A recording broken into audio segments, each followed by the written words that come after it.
I'm here with John Clarke, who is Director of International Affairs with DG Agri.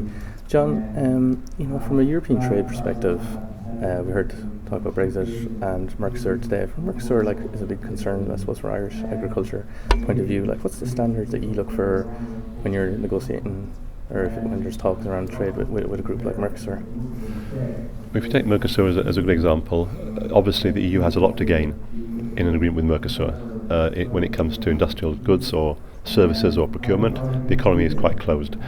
Different matter when it comes to agriculture. Mercosur is a very competitive economy, so for that negotiation we have to find the right balance between our offensive gains and our defensive position. Mm-hmm. And we can gain a lot in agriculture and food in Mercosur in a number of sectors. The pig meat, dairy, wines and spirits, processed products are very, Europe is very, very strong at that.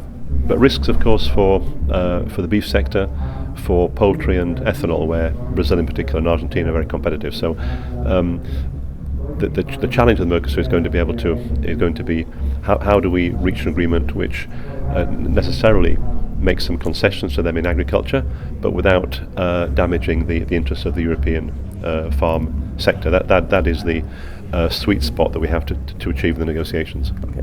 And from a standards point of view, I suppose it's obviously your remit to the concerns of EU consumers of what products come in, particularly in food. What is it you look for, in a country like in trading bloc with Mercosur, for example?